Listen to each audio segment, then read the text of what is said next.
Good afternoon or good morning to you, ladies and gentlemen, boys and girls out there. Welcome to another episode of Safari Live, and a special welcome to Bennett Elementary from the USA. Welcome to your school drive. I hope you are going to have lots and lots of fun with us. My name is Steve Falconbridge, and I'm joined on camera all the way over there by the vehicle by Fergus, who's going to be doing all the shots. I'm going to be doing all the talking. Please ask your teacher, send through any questions you'd like, any comments you'd like. I know you're looking to do science and habitat research. How fantastic is that? Now, we are in South Africa, the Sabi Sands, Greater Kruger National Park. There are wild animals abounding, and we are hoping to find you some. Right now, I'm sitting on a very big termite mound. Very important for the habitat out here. These guys are responsible for breaking down lots and lots of grass and cellulose material, just like this, which is then recycled back into the soil for nutrients.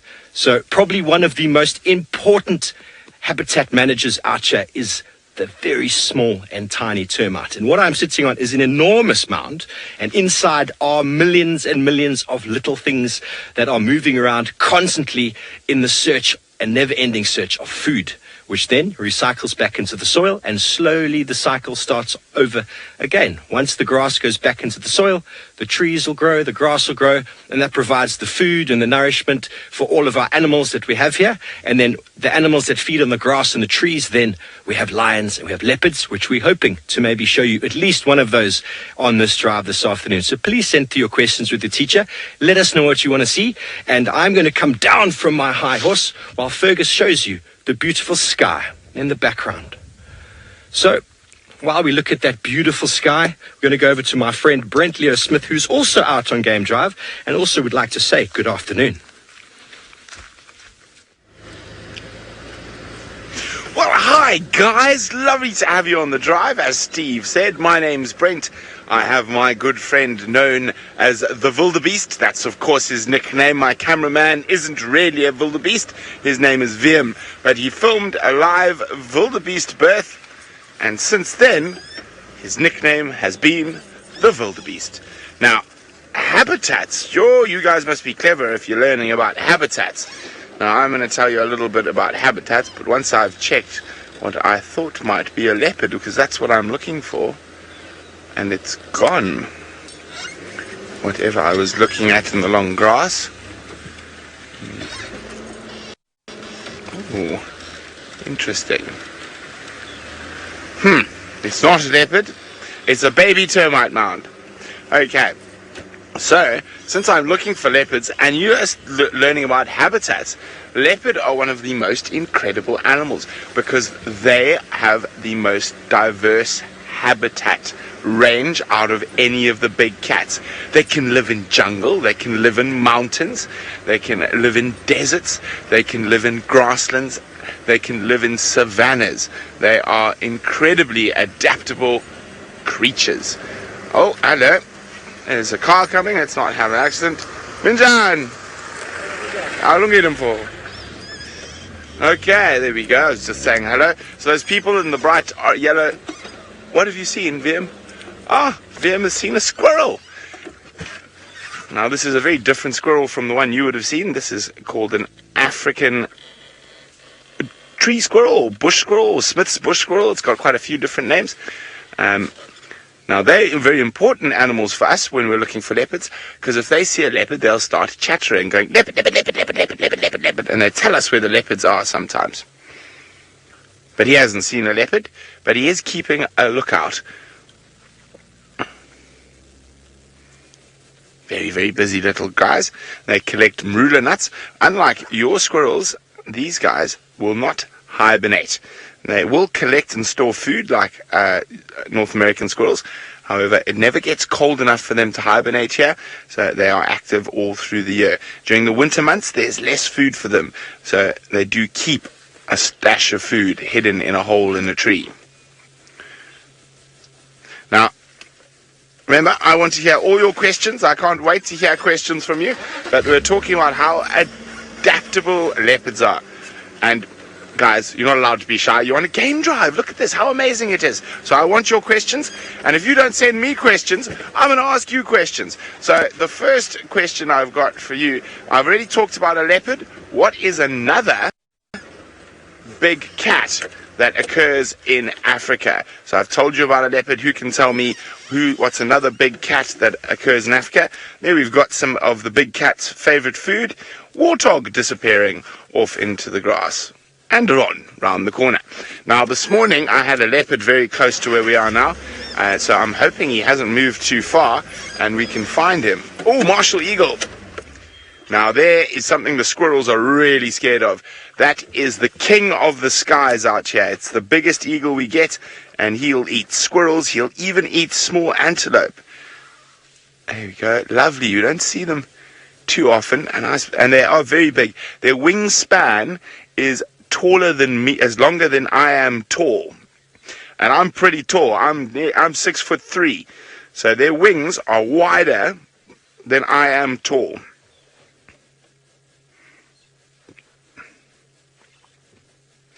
Isn't that beautiful? Now, we should start hearing the squirrels. I was talking about how they shout at leopards. If they see a bird like that, they'll also shout at that big bird. Except they won't say leopard, leopard, leopard, leopard anymore. They'll say eagle, eagle, eagle, eagle. Oh, we've got another eagle joining the fray here. It looks like a tawny. So we've got two eagles, a martial eagle and a tawny eagle. Now, both of these eagle species are resident eagle species, so they live here all year round. We've got other eagles that only come for the summer, and as soon as it starts getting a little chilly, they head back to the north, so they don't like winter. They only stay in summer all year round. Okay, so much to see, and I haven't even got to where the leopard was yet. I'm hoping he's still snoozing in the same spot, but leopards do move during the day. Now, you've met Steve, you've met me, but we've got one more person left who's going to help us take you on the best safari ever, and that's Taylor McCurdy. Hello everybody, I'm very confused this afternoon because we are looking at a heron that is pretending to be a duck. I don't know why it's so far out in the water. Normally we see them on the edge of the water. That is the first time I've ever seen anything like that in my entire life. But like Brent said, my name is Taylor, and on camera with me today is Batman. Not the real Batman though, his real name is Craig, and we are sitting at a dam called Buffelshoek Dam, and there's lots and lots of different things here, so we've got lots of cool things to show you. So like I said, it's really, really weird. You can see there's Egyptian geese on the left, and they're doing what they're supposed to be doing. Wading and swimming, not wading, swimming in the water. That's Mr. and Mrs. Egyptian goose. They're very pretty birds, but unfortunately a big pest in South Africa. They are not the favorite of the golf players because they take over entire golf courses. And it's not very nice. But I've never seen that heron doing what it's doing. It's weird. It's very strange. That's so cool. Now, I don't know if it can stand there. I think it must be quite deep in the middle of this dam. I've never gone swimming in this dam because there's often hippos and crocodiles, and well, they'll eat me if they catch me in the water. Like I said, they've got very, very long legs and they normally stand on the outside of the water fishing.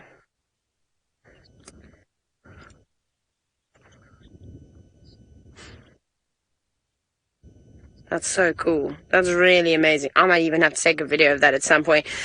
Merrick, the types of roads we're driving on are gravel or dirt roads, I suppose. Not any... Oh, look, it caught something. Look, it got a fish. That's really clever.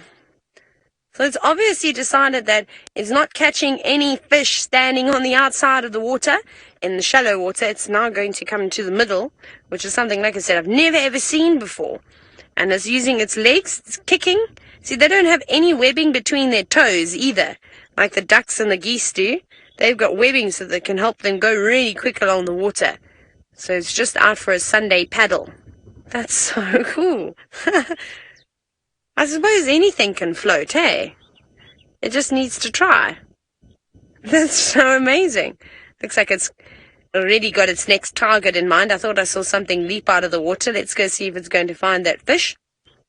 Maybe it's going to trick all the fish today in thinking that it is a duck, because most of the ducks don't eat fish. They'll be eating algae and plants.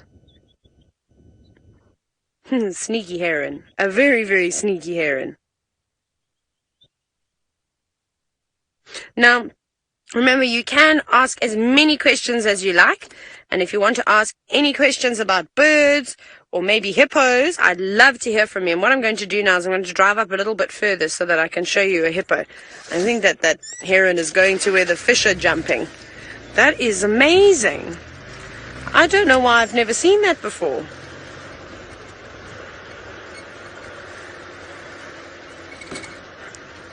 Cool, let's have a quick look here. Oh, hello hippos in the green water. Let's see if they're going to say hello to us.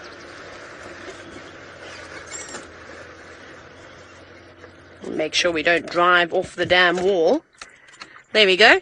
There's a hippopotamus for you. A nice big one. Just having a little sleep. He's got his eyes closed. Not really concentrating too hard. And he's going to go under the water. And then he'll come back up the water. And they're able to do this while they're sleeping. So it's kind of like when you breathe. You don't have to concentrate to try and breathe. Your body just does it by itself. And this hippo going up and down is basically like the same thing. And look how cool it is that their nostrils, their eyes, their ears, they're all above the water. Now, they don't want to expose too much of their body outside the water because they can get sunburn. So that's something that you must remember, is always to wear sun protection when you go outside, especially on a hot day or even a cloudy day. Because even the hippos wear sunscreen. They just don't have their moms and dads to help put it on for them. And they secrete a special substance that covers their whole body. Now, Gage, we don't have turtles out here. Craig's going to try and find some for you. The turtles that we know live in the ocean. We call, that's elephant dung though, Craig, I think that you've spotted there. But I did see some terrapins down in the left-hand corner. I think around there I saw a few moving. So we've got things called terrapins, which are like what you would call a turtle, but they're very shy. They've gone under the water. Let me see if I look here, if I can find any. They're hiding from us today. The animals don't want to be our friends. I might have to go back to where that heron was to see if we can find some terrapins. Oh, what are the hippos doing? They look like they're getting quite excited. We will go back to look for the terrapins, and then I'll tell you a little bit more about them. But let's have a look at the hippos. Now, they've gone underwater. They can hold their breath for a very long time, for up to 6 minutes. Can you imagine holding your breath for 6 minutes? That's crazy. I don't even think I can do 45 seconds underwater. That's awesome. So they can't swim, well, very well.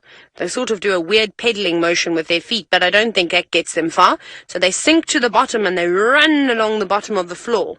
Like if you were to put weights underneath your feet, or you know when you blow all the air out in the swimming pool and you go down and then you walk along the bottom of the pool, that's like what hippos do, except they don't have to blow out all that air. They can keep some of it.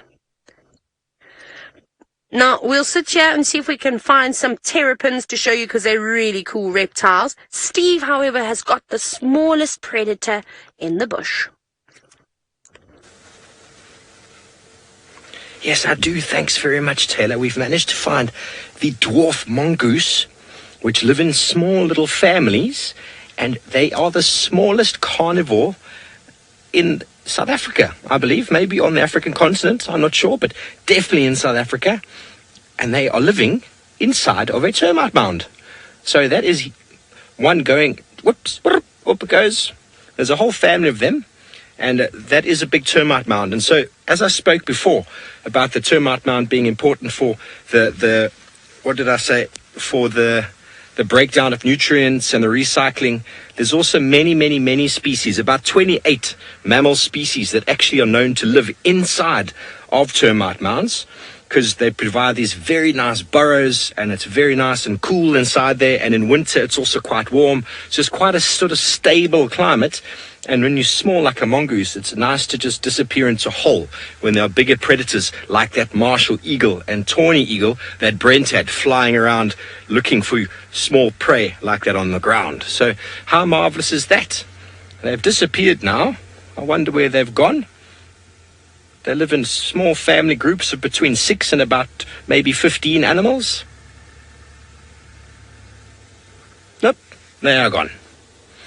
Oh well, we are going to move off. But how marvellous is that? Well, we're going to go back over to Taylor, see what she's up to. Now, we've tried to find some terrapins. Craig, have you managed to find some? I think there's some down here. Can you see them in the water? It's a bit difficult. There they are. So those are called terrapins. We have to wait for them to put their heads up. But they look like the turtles, like a snapping turtle. But we don't call them turtles because in Africa, a turtle has got flippers and they live in the sea.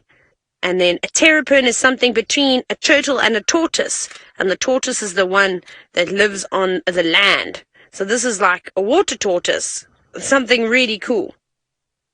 And it is moving around in all that algae now. There's normally a whole lot more of them, but I don't know where they've all gone. All the animals are hiding from us today.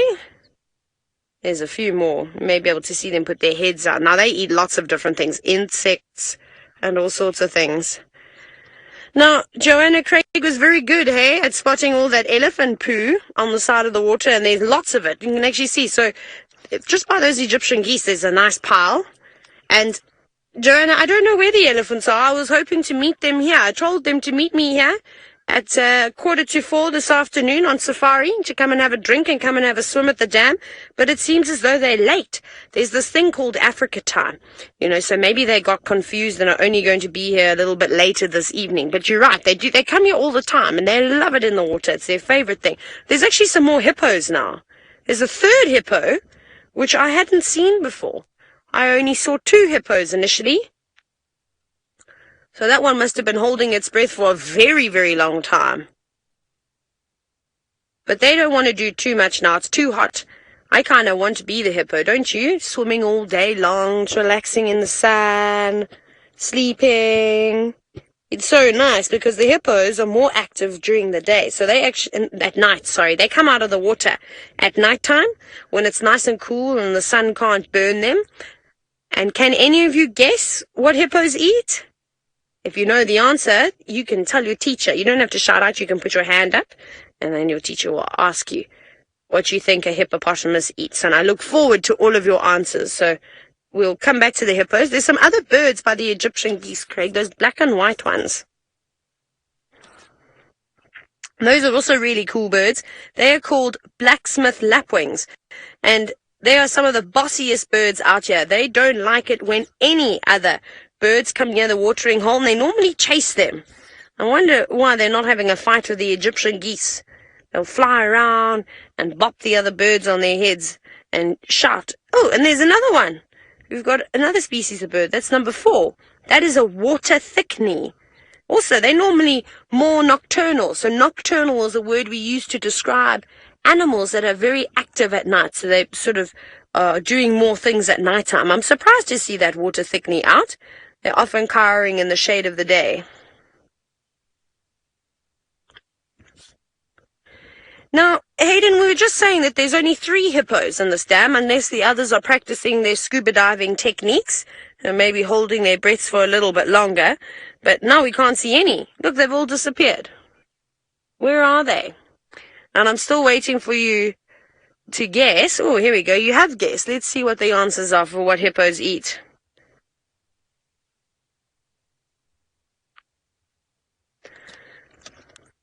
Now, I believe all of you have guessed plants. Well done. They love plants, but their favorite plant to eat is grass. That's their absolute favorite, but our hippos are not playing with us anymore, and they seem to have gone underwater. So they can eat lots and lots and lots of grass every single night. So they have a buffet for the whole evening. Imagine only eating when the sun goes down, and then you have to stop eating when the sun comes up. Pretty cool, eh? I'm glad we don't have to do that, though, because I'd rather sleep at night. Right, off you go across to Brent, and I think he's on his way to another big dam.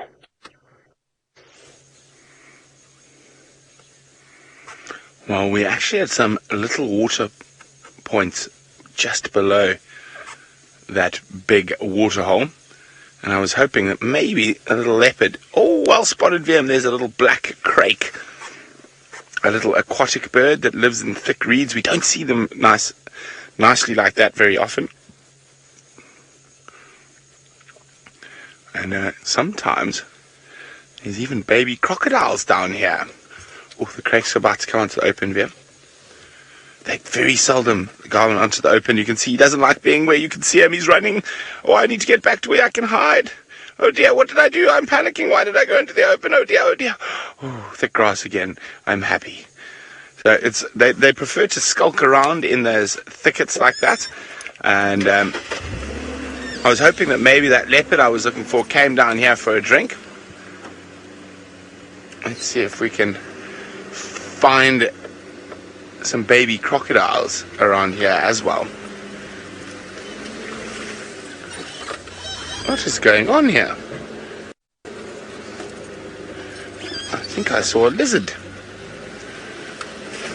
Oh, it's a baby crocodile. That's exactly what we were looking for. I heard it scuffle through the long grass. Hello, little crocodile. So, the baby crocodiles were probably born in the big waterhole, but it's very dangerous there, because if you're a baby crocodile, lots of things can eat you. So, birds will eat you, other crocodiles will eat you, even really big fish will eat you. So, this shallow little puddles behind are much, much safer for the baby crocodile, because at this age they mostly eat insects and little fish, so this is a perfect spot for them to be. I'd say that one is probably close on 7 or 8 months old, even though it's so small, maybe even a bit older.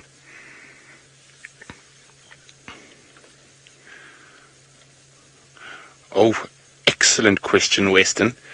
Weston is wondering what habitat this is. Weston, this is what we would call riverine habitat.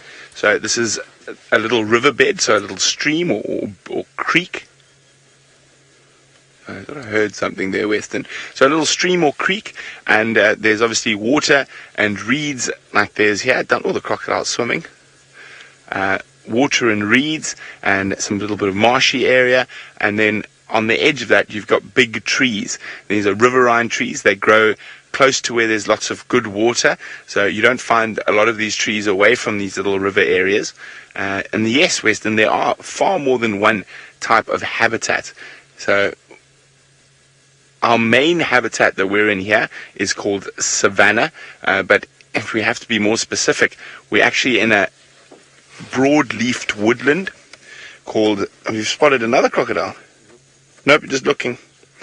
A broad-leafed woodland, which is dominated by bush willows. Let me find you a bush willow quickly. There's one right here with the seeds. So bush willow trees dominate this broadleaf woodland. You get different types of broadleaf woodland, so you could consider them different habitats. We also have areas of open grassland. So there are habitats within habitats within habitats. So savanna itself is not a habitat, it's a biome. So a biome encompasses a lot of different habitats. So this is a russet bush willow. And those are the seeds, and the bush willows are the main species of tree in our habitat. Now they're very specially designed, so when they fall off the tree, that's the seed, just like that. And if I now go get ready, you ready, Vim? Maybe if I blow on it, it's going to move like a wheel. It ran away from me. Let's do that again. So what happens is when the wind blows strongly, it disperses the seeds, so spreads them all over the place. Oh, it ran away. It's gone. Let's keep moving. And I say, I'm still hoping that leopard's sleeping in the shade down here, somewhere where it's nice and cool. It's quite warm today.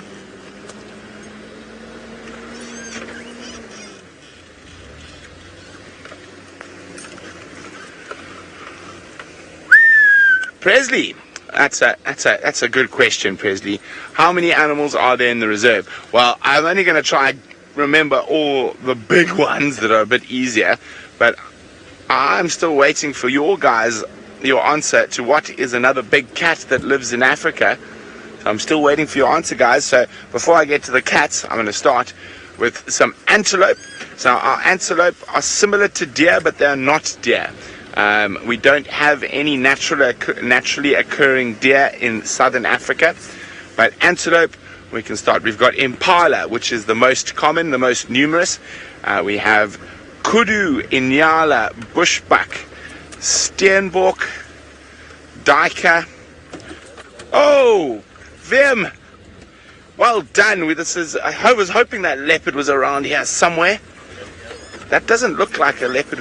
No, who is that? It could be Tingana. It didn't look like Hosana, who's the leopard we're looking for. Here we go. As I said, we were hoping the leopard was down here somewhere. Who are you?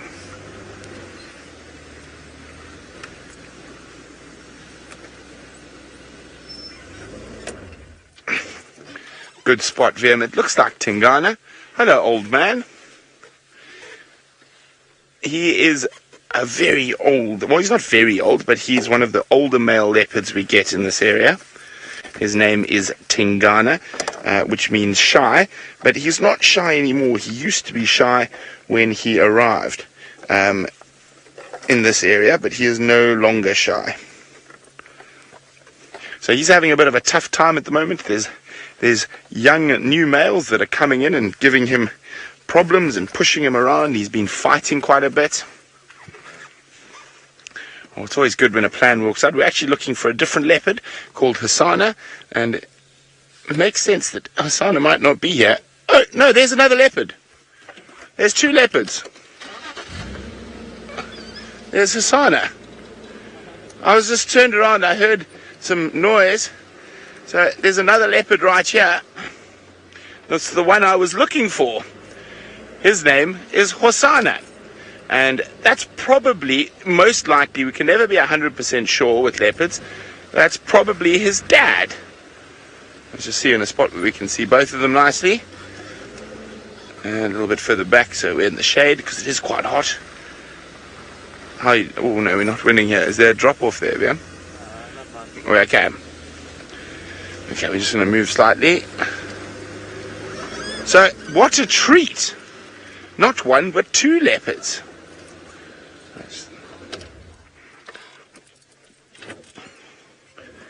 Now, the animal that an animal that really wants to avoid leopards because it's one of their favourite foods is a Steinbuck. Let's go across to Steve. Yes, indeed. Thanks, Brett. How marvellous it is that you found two male leopards. I think that is actually quite ridiculous, but how marvellous is it indeed? This is a Steinbuck, boys and girls, and it is hidden now behind the bushes. And I hope you got a good look at it there. It is a fully grown animal, that is. Not a baby. That is a fully grown male, and Brett is very correct. Those individuals are very quiet and secretive, and they want to hide from leopards and from us, it seems. He's run behind the bush, and that seems to be the end of the Steinbuck. Is he coming again? There he goes, on the left. He's walking quite deliberately. You see the horns on top of the head? That means he's a boy or a man. And very big ears. You often find them on their own. They do live in a small sort of pair partnership with a female. And they're very, very, very successful little antelope. You see how small their mouth is? They feed on only the best and most nutritious leaves and grasses available. They don't feed on any fiber or any of the roughage. They only feed on the best vegetation available. And they're even known to hide in termite mounds like the dwarf mongoose, in much bigger holes, of course. And there we go. That's how the cookie crumbles. Off it goes. Steinbuck disappears into the bushes. Kim Lee, we would love to show you a zebra. We haven't seen a zebra in our area for some time. I'm not sure why, but let's hope. We are in an area now that is quite good for zebra. It's quite nice and open. If Ferg just pans and shows you how open this vegetation is, this is the perfect sort of area or habitat for zebra. They like lots of grass, and it needs to be quite open for them so that they can see predators approaching. And obviously they need lots and lots of grass. Okay, so from our exciting Steinbuck, let's go back to Brent Leo Smith, who has got two leopards.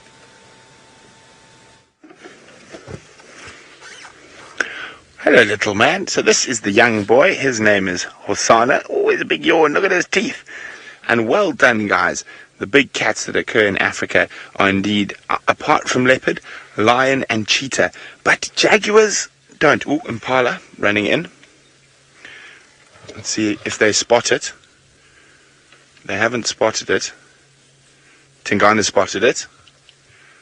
He just changed his body language completely.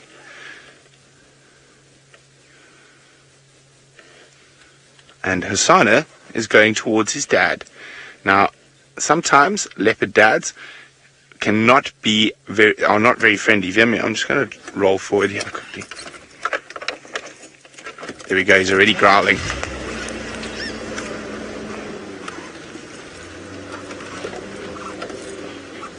So now, he's already growling and snarling, the dad.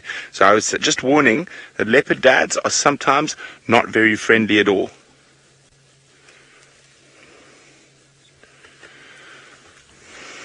He's right behind him now.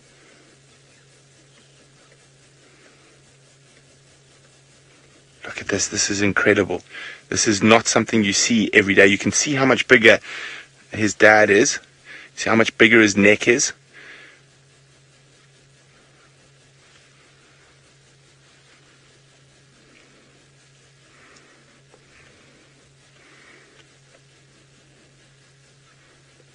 You can still hear him growling.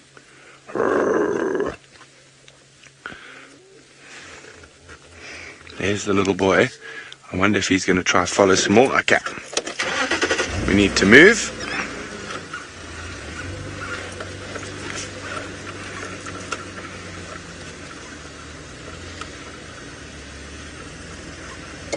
Stay here for now, and we can see both of them. So what he's doing now is smelling where his dad was. A lot of leopard communication takes place through the smell, so they leave scent marks. Even the smell of a leopard will tell another leopard a lot about that leopard.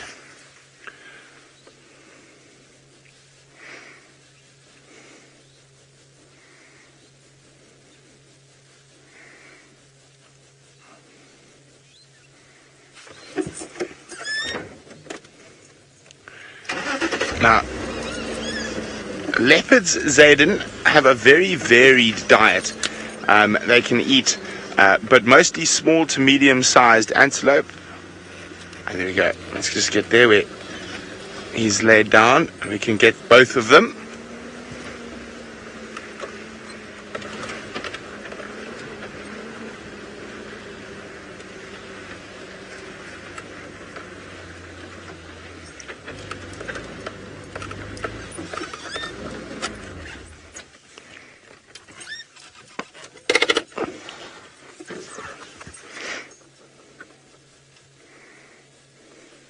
Here we go, we can see both of them now.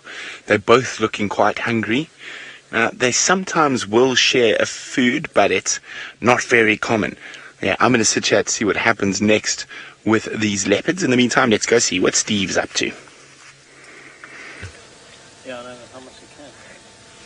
Thanks, Brent. Now, some animals that would try and stay very far away from those leopards are these impala, and there are lots of them.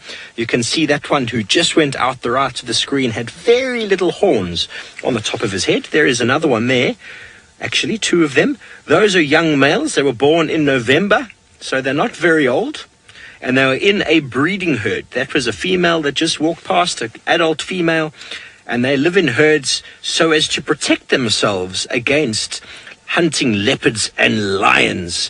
And even baby impala, when they are born, are at risk to large predatory birds like that martial eagle that Brent showed you earlier. So it's very important for these animals to stick around together in a herd so that they can be protected. It's not that they can fight the leopards and the lions, but hopefully they can run away together. And there's lots of eyes and ears watching where they're going. So someone's always watching to see if the leopard or lion are coming. And that is how they keep safe. Fantastic, isn't it? Probably the most common antelope species we have in southern Africa, in the savanna biome. and they are very, very successful because they have the ability, boys and girls, to feed on grass when the grass is good, and then when the grass loses its sort of tastiness or greenness, then they can switch to the leaves and fruits on the trees. So they are very successful like that.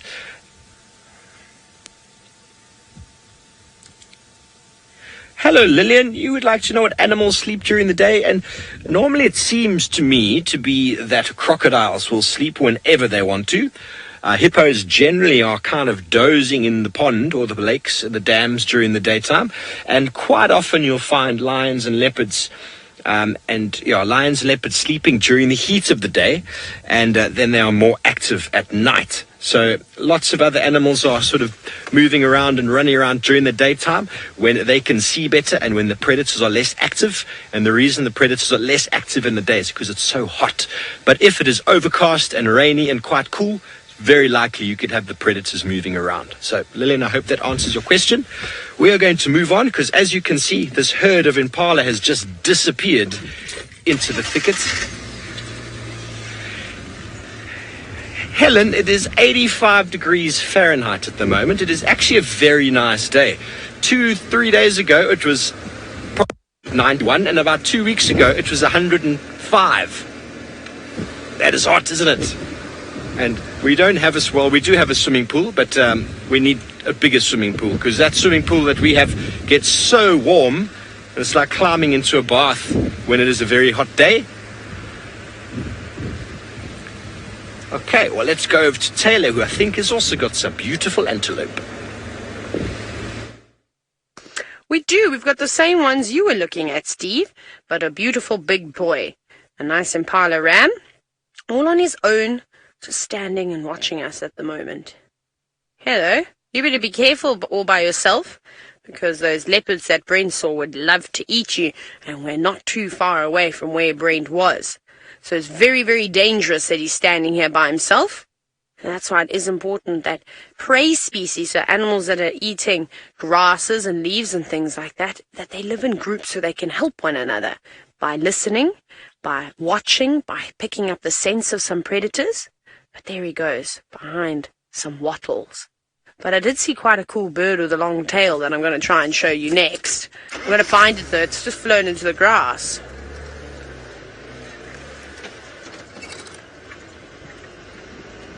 Let's see if we can find them again, but we might be eating something in the grass.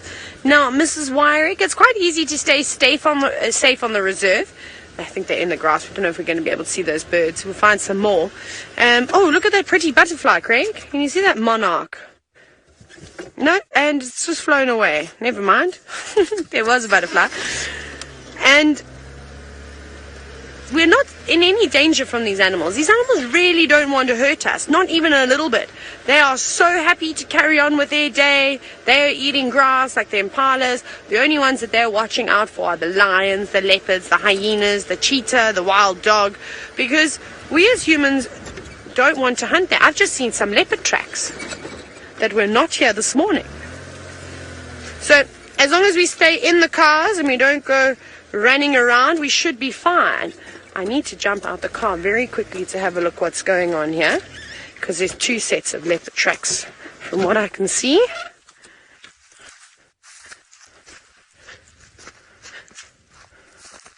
Let me show you these ones, Craig. I might be a bit close. Can you see here? Too close. If you look here, here's the back of the leopard foot. 1, 2, 3, 4 toes. And then I saw some more, but I have to walk a little further away.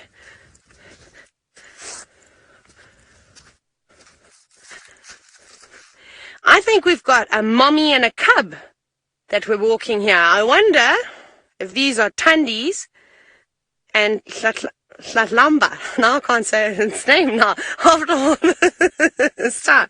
This is so exciting. Slalamba. There we go. How cool is that? Craig, I don't know, can you see this far away? Too far.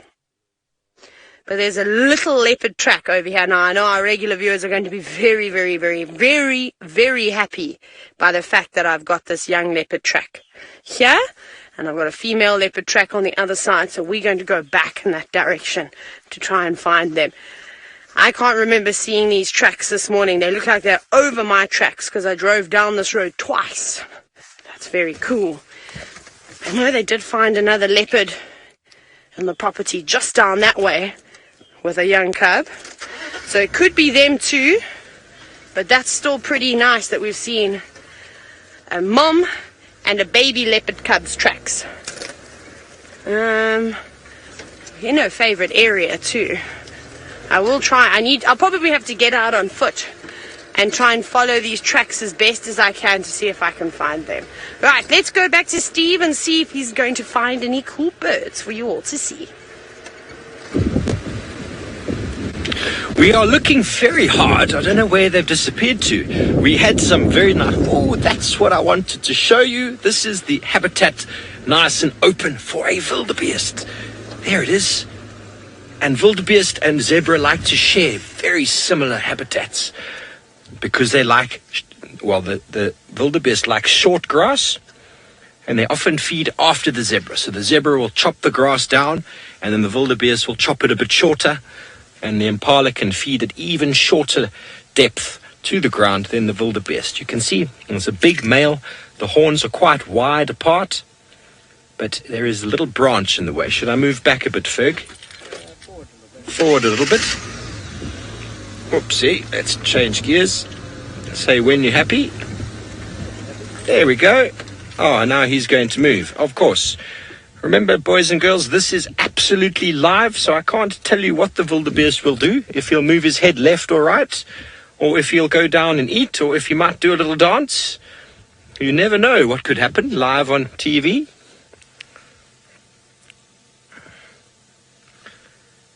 Brooklyn, we don't know where the lions are this morning.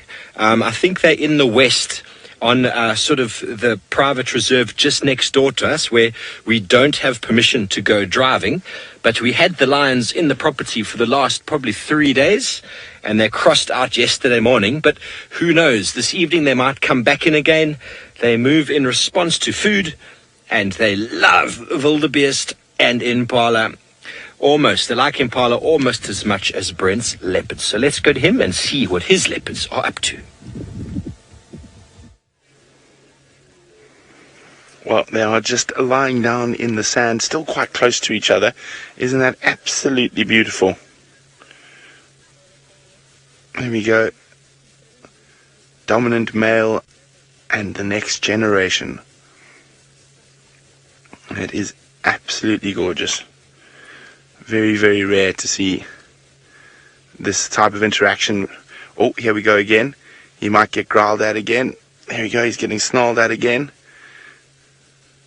Oh, you just got spotted as well. I think the monkeys just spotted the leopards. You can hear the monkeys. Remember I told you squirrels will talk as well, so monkeys do as well. They're just saying, leopard, leopard, leopard, everyone, careful, leopard.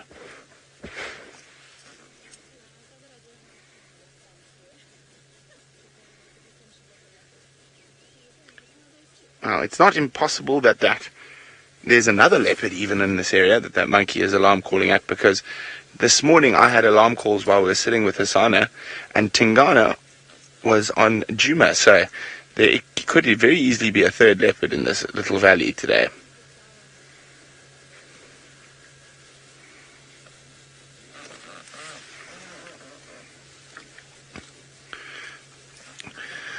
Brett, leopards run faster than you or me.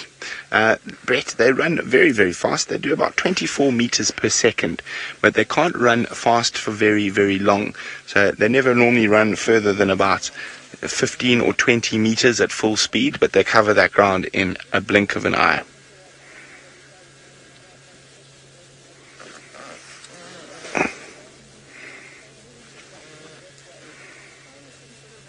And as I say, they're both hungry, and they probably both won't hunt because they're scared the other will steal its food. Oof, he's being hissed at again.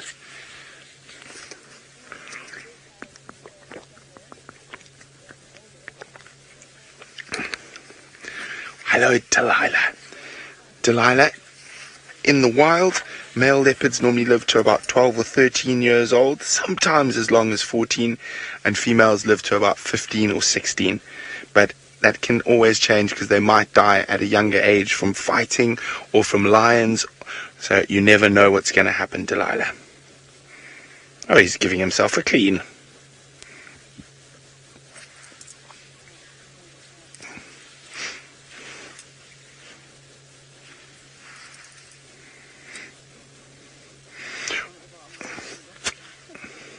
Well, guys, it's been so fun having you on your very own private school safari. So, very exciting. Hopefully, we'll have you on another safari soon. But for now, we're going to say goodbye to the beautiful leopards. And we're going to send you across to Steve to welcome our normal viewers. Hello, everybody. Welcome back to the live show. It was wonderful having the kids on board this afternoon. I'm sure they are learning lots, and how fortunate they were to see all these marvelous animals this afternoon. And you see what we have. We've got a beautiful leopard track there. Obviously came down to this little puddle to drink.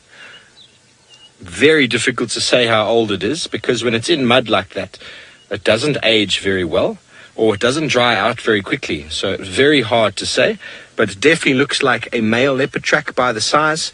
And there are two of them there from where he put his 2 feet forward to have a little drink. Yeah, no, we are in the west. We are nowhere near where Taylor is, thanks, Nix. We're on Impala Road at the moment. So we are going to carry on checking the dams and just little water holes like this to hopefully find a leopard or anything. I would love to find some elephants. It's been ages since I've seen any elephants, so that would be marvelous to see. And let's go check all the water. But let's go back over to Brent, who has got still 2 leopards. Look how close the big male is to us. He's just wandered past. We can't see the little boy just yet.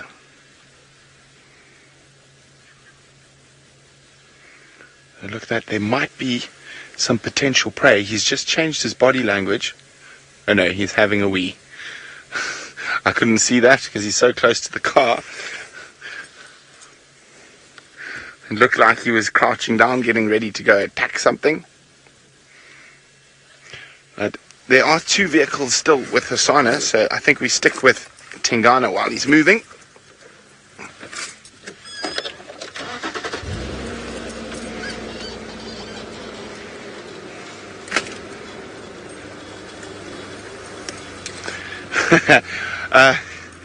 Angela, yes, Hosana is behaving badly, but if you remember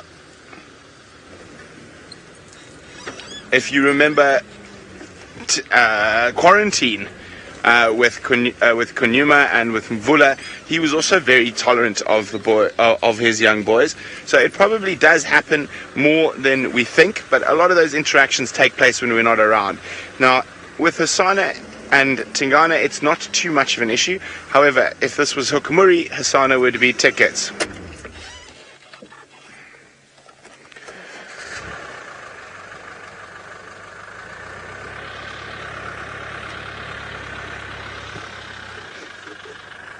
So he might go, there's a baby crocodile right where he's going. And maybe he would try eat that baby crocodile if he saw it.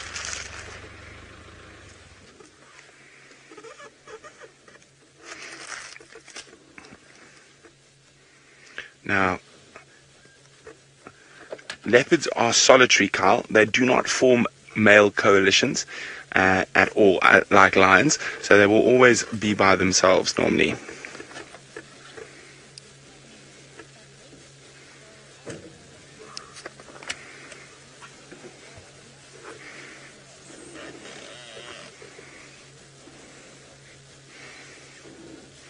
Now, leopards don't live in groups, Tadio, because they have evolved to be solitary hunters.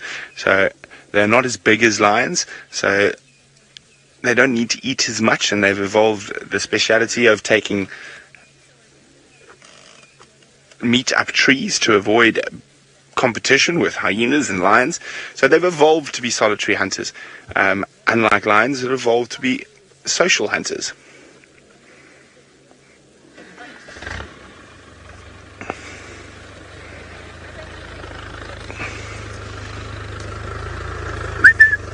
I need to, that was Ali disappearing past.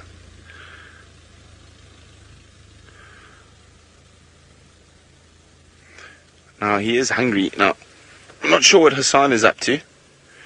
Whether he's coming along behind us for him, doesn't look like it. I just want to wait to see where Tingana's going to go next, because a baby crocodile was in that pool just there. And leopards will definitely eat crocodiles, or baby crocs.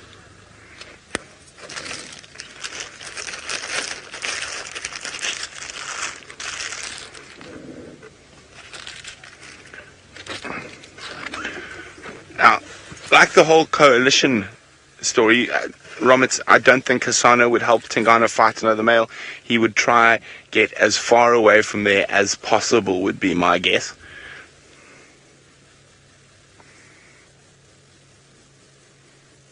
Okay, he's on the move.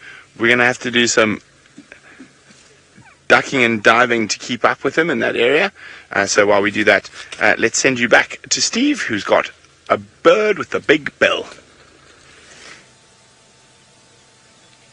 Yes, thank you very much, Brent. We have got a yellow-billed hornbill, or should I say southern yellow-billed hornbill, that is busy preening himself. And you can see the beak goes all the way back onto the preen gland, which is just there on the top of the rump.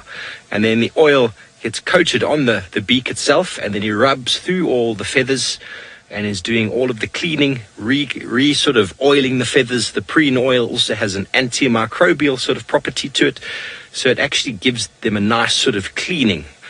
We use all sorts of antiseptic soaps and things like that. These birds are equipped with everything that they need.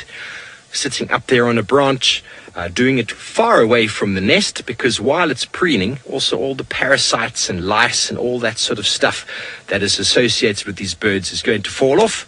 And you don't want to be doing that in your nest or close to your chicks or where you roost. Otherwise, it is kind of pointless. So, and a bird like that absolutely loves fruit. And talking about fruit, just a few moments ago, we managed to find a beautiful tree. Beautiful, beautiful tree with, yes, indeed, ladies and gentlemen, a simple leaf. You can see that. And the top is very, very shiny, and the bottom is less so. Okay, but very easily identified by these fruits. And I've got a very nice ripe one. Oh, what a nana. Very nice fruit, and this the hornbills will absolutely love.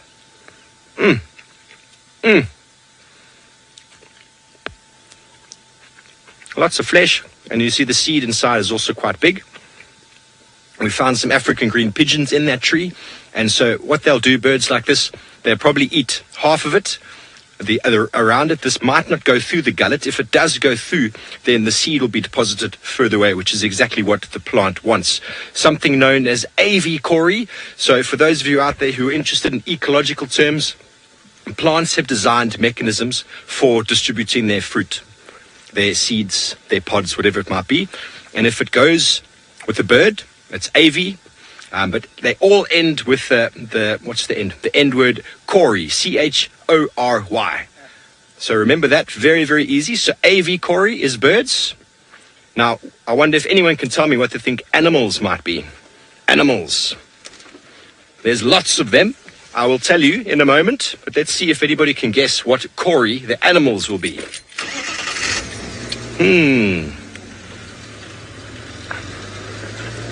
Okay, so while I wait for you to try and tell me what you think animal distribution of seeds will be, not AV, because that's birds, look at animals, we are going to go over to Taylor, who's still busy tracking. We are, and it's quite exciting, don't you think? That, over my tracks from this morning are female leopard tracks with young cub tracks. Is it Tundi? I don't know. Rexon is moving into the area to give me a hand. I don't know who drove Central this morning, if anybody drove Central. Those are not leopard tracks. Those ones look like a monkey ran across the road. So we're just trying to figure out where she's gone. There were some birds alarming just off to the right of me. Now we've got hyena tracks. There have been quite a few go-away birds shiting about as well. So we're just taking our time, not to rush through here, but to make sure that we check and we listen to the bush and we try and follow these tracks very carefully. So I've marked the last ones that I had that were on Central. And then, I don't know, they just sort of disappear. Like, the road gets really hard in one section on Central. It becomes like gravel and you can't see a footprint or anything. But I'm very excited. I know you all will be too. But we first need to find the leopards, don't we, that have left those footprints behind. We don't find anything along here. We're going to go back the way we came.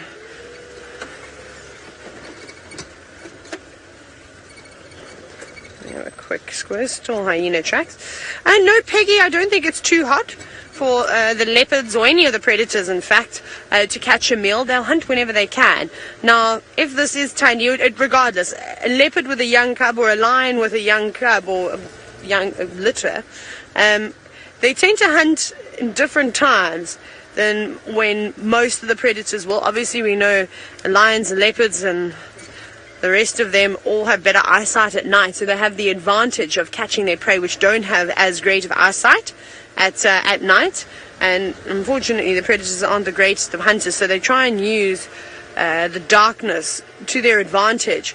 But when you are looking after some youngsters and you're moving them, sometimes an opportunity comes around during the day, and that's fine. I mean, I can't tell you how many times I've seen lions and leopards hunting during the middle of the day. One day I watched a pride of lions hunt in like 40-degree weather or 39 degrees Celsius. It was exceptionally warm. Okay, so I don't have any more tracks here. Let me just go down to the dip to see. It's nice and sandy here.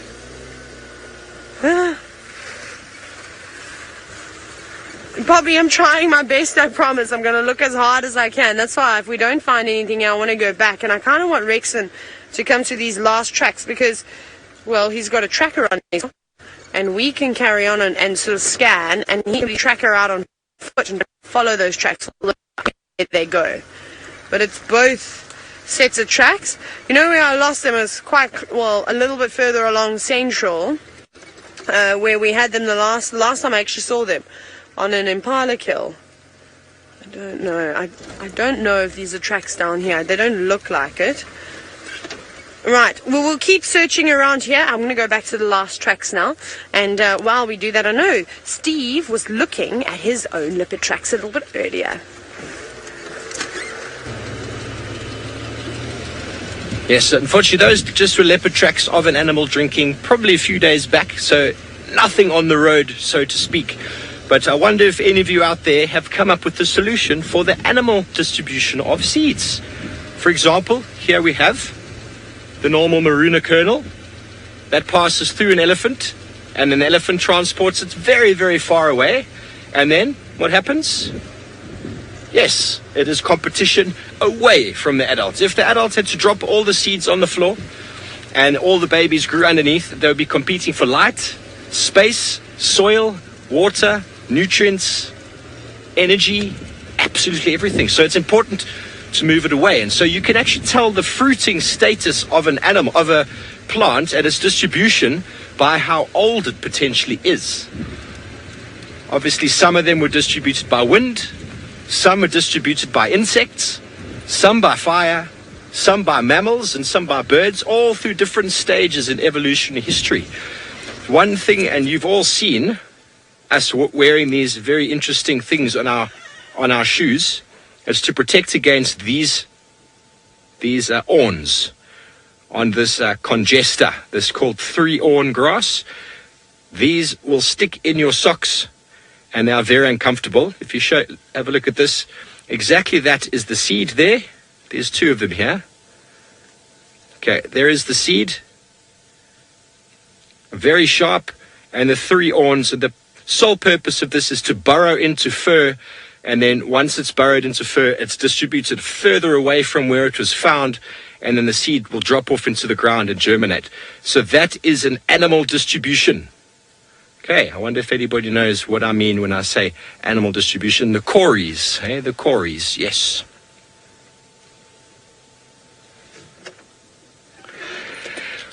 Ian, not Talacory, but think about it. We all know the name.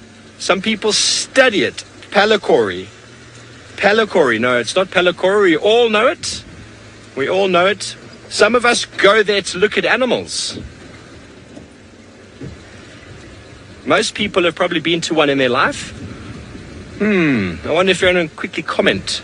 Nix, have you got the answer?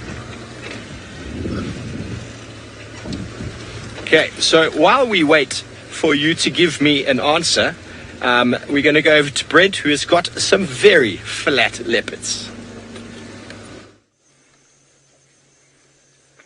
Well, Hosana's still back there. We decided to stick with Tingana because it looked like he was going to be more active, but he has popped himself down in the long grass, exactly, or very close to where we saw that baby crocodile. So we were just too early when we came looking here of him.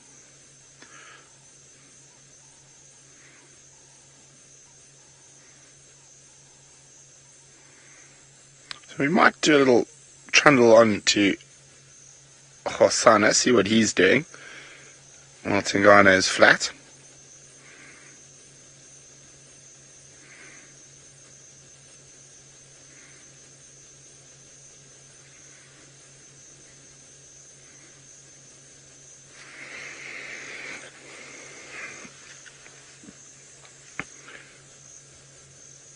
He's still sort of awake. Now, let's just move around a little bit, see if we can get a slightly better view.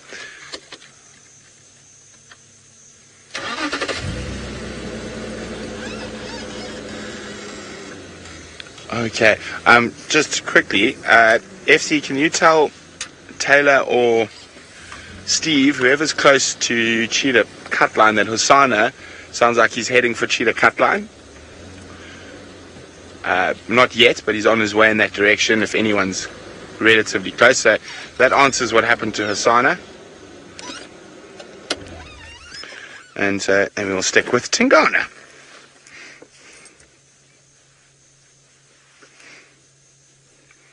Hosana might be going to visit the elephant carcass again. He seems to like to do that in the afternoons. And Tingana, it looks like he's going to have a bit of a snooze.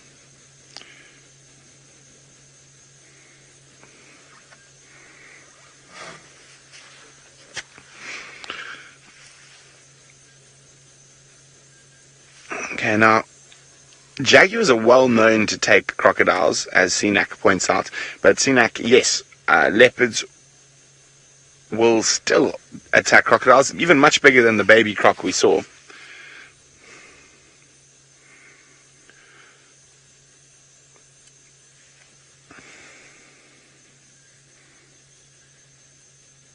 His head's getting heavy, but he is very hungry, so it might be worth hanging around with him for a while.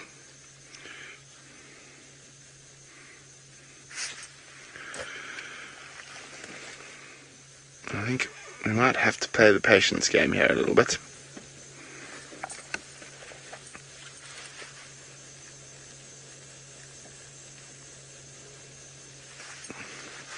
As he dozes for a little while.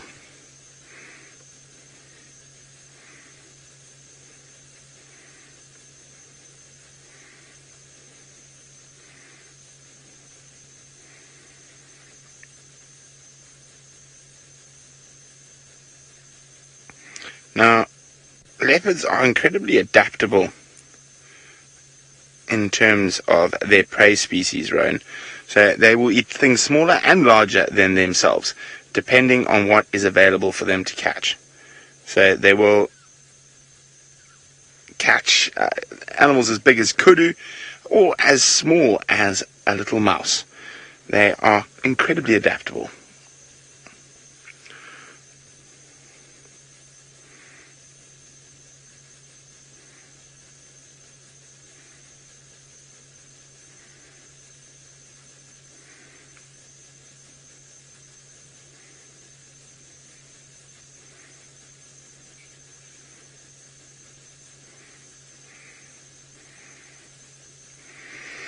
Now, very exciting that Taylor found little paw prints in the ground.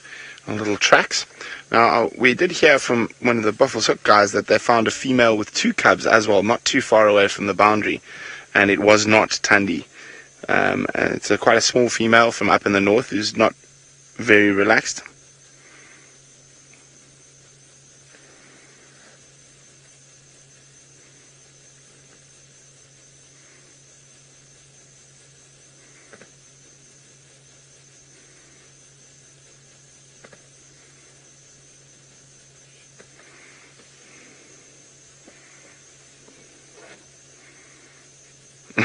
Kim says he's going to be watching that Ellie cam also now in case Hosana heads that way. It's still a while till he gets there, but he might turn up, you never know.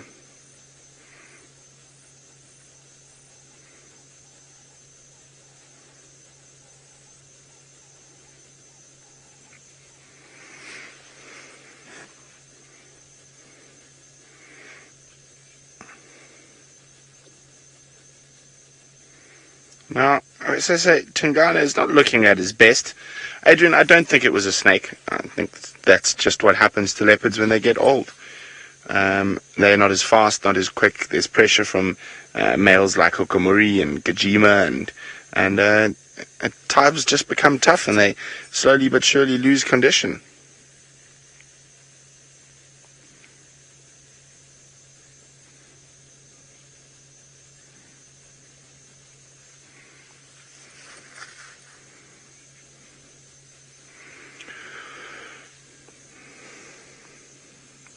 As he walked right next to us, you could see the appearance of his shoulder blades being very close together. That's normal, Melissa. That's 100% normal, and when they move like that.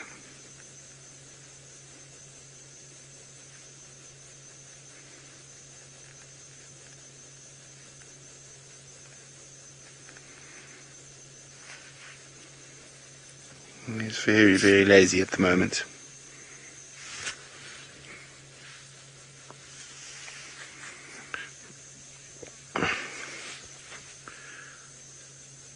Now, as I said, we can't be sure that Tingana is Hosana's father. It's highly likely, but we cannot be 100% sure. Karula mated with Anderson, Gajima, Tingana, and those are the only males we know about that she mated with. So any one of those leopards could be the father, but female leopards do that to make sure all those leopards think that these cubs are theirs. And no, he will not actually leave any territory for Hosana. Then if he does, it's purely by accident because he's been killed by another leopard. Or he's died from a wound or something like that and has left a vacuum that Hosana might be able to stay in for a while. It's not intentional. It's not like females. And that is, of course, to stop inbreeding, because normally if a male leopard is coming towards the end of his reign, there will be a few females in that area that will carry his genetics, so he doesn't want his sons to start mating with them.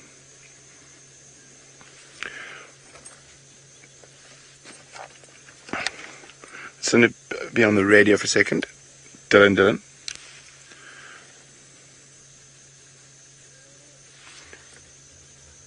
Dill. Is he still heading north?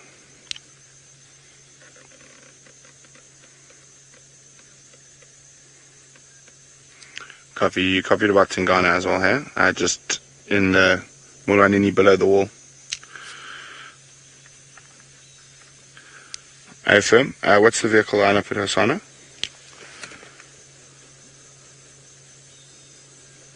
Okay, well guys, it sounds like Hosana's on the move a little bit further away from us, while Tingana's napping very, very deeply. Well, let's go have a look what Hosana's doing.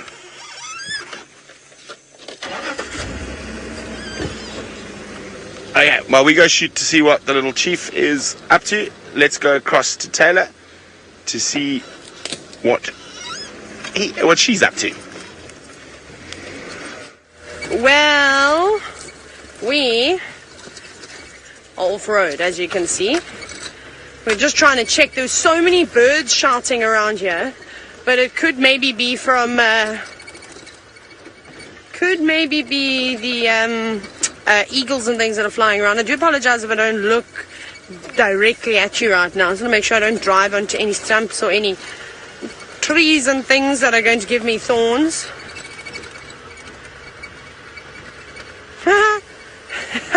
I believe we've broken the internet now, and everyone's very excited, of course, about potentially finding Thandi and Cub. Yes, we're going to do our absolute best. That's the thing we want to find for you this afternoon. So bear with me on this mission. I'm very excited to have you on back of the vehicle helping. Rexon said he did see some more tracks. He says his tracks are very fresh. So I wonder if she's been moving now, and that's why all these birds have been shouting, and we're just sort of a couple of steps behind her. He says, though, you can only see tracks of her,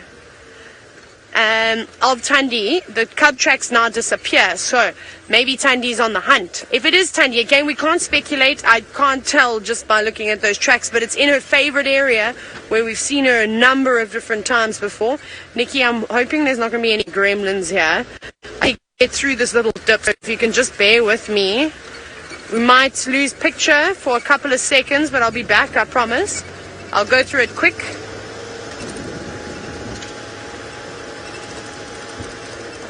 What? Can't believe it. That's amazing that there are no gremlins there. That's a horrible spot. A little bit of a disco at the end. Your hands in the air, wave them around. Right, we're safe now. Stopping myself from bleeding. I got hooked on a branch. We're going to go up a little bit further. Now, we're going to go check Vulture's nest. Because Rexon says the tracks go a little bit further south. Mongoose, off you go. Today we're not going to stop and look at you because we're trying to find Thandi. Sorry, little mongoose. We'll see you later. So he's checking Nyala Road South. We're going to check the next road. I'm just trying to make sure that I listen to him if Rexon does call us in. Renee, the typical age female leopards will sort of push their cubs away. Normally, it depends. If it's a male, they tend to stay on a little bit longer. So maybe around 18 months or so. And females can you... Oh, let's go across to Brent very quickly. Hosana has cornered a squirrel up in the tree. The squirrel is not even making a noise. It's so scared at the moment. It is staring down at Hosana. He's jumped as we arrived to try and grab that squirrel. There he is.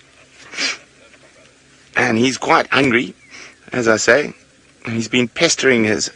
Wow, the Tingana already this afternoon.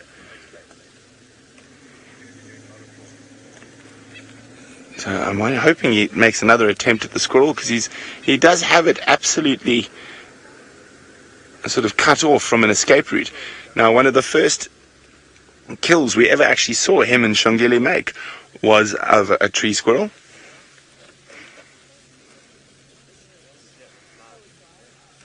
Isn't that absolutely incredible? Come on, squirrel. See, it's not even alarming. It's so scared. He's going to jump, Fim. Just come. He's going to try jump up again.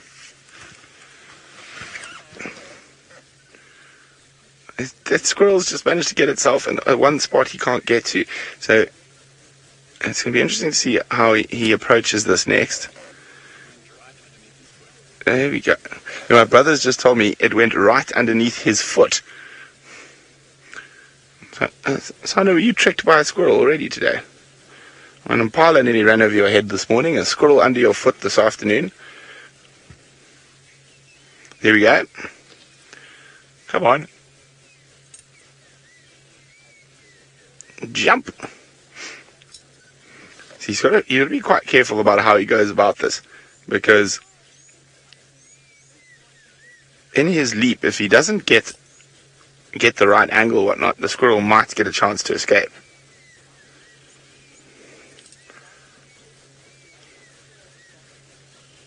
Now, the reason it's keeping quiet, just look at its tail, how fluffed up it is. It is very, very scared.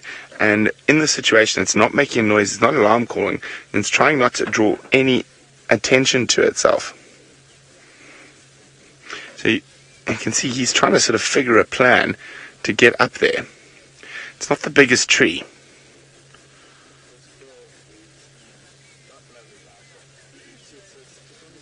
You can see he's thinking about it. He's thinking about it. Now, we have been talking... Oh, he's biting. Idiot. Hosana biting the branches. It might be a ploy to try and move the squirrel, or it could just be some frustration.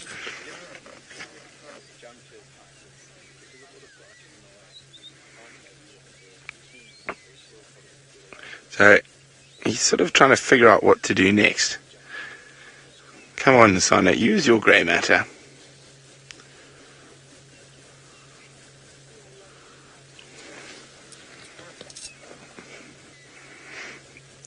Indeed, Puma, it would not be more than one bite. I'm not sure.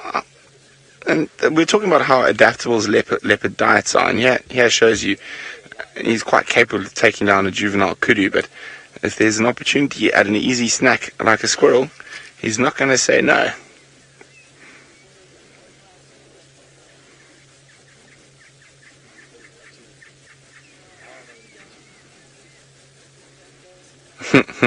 Yes, indeed, guide monkey, from buffaloes to squirrels.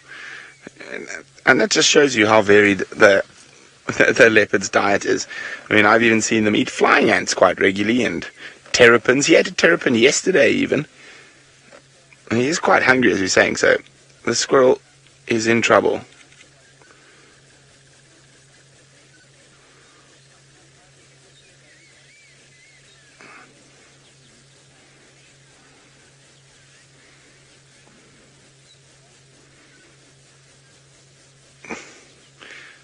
That poor squirrel, its heart must be pumping.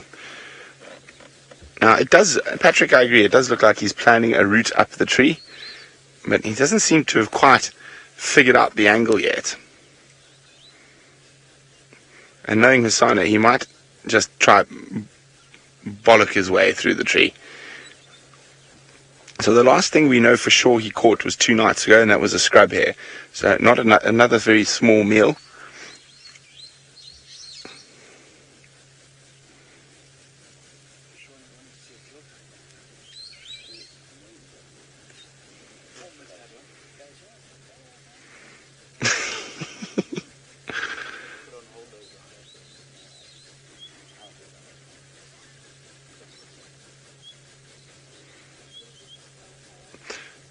It's decisions, because we've got 2 hungry leopards, but Hosana is generally more active at this time of the day. That's why we opted to leave Mr. T sleeping.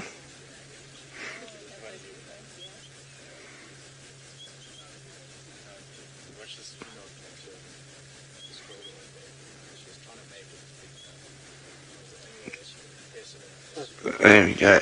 He's going to come round. He might just give up.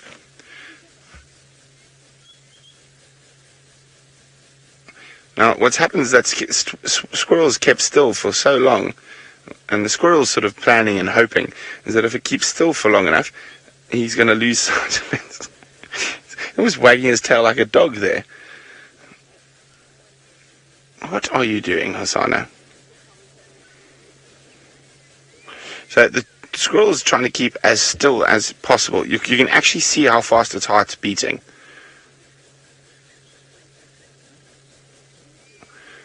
It's trying to keep as still as possible, hoping that Hosana sort of forgets where it is and gives up and moves on.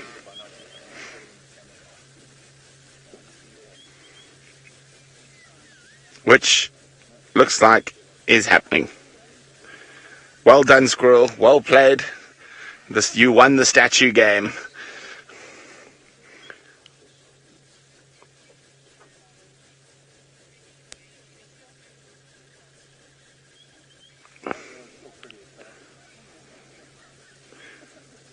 At the moment, Hosana is still a little while from cheetah cut line, but he might head in that direction. So I did tell Steve or Taylor, whoever was closest, to come to that area, but he's probably still a little way off. But if he does cross, I'll hand over to Steve and I'll go back to Tingana. So that's our plan for the afternoon.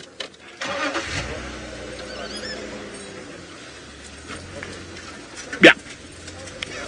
So, okay, so that's our plan. I'm going to try keep up with him now, but this is quite a thick area. And we will just hang on.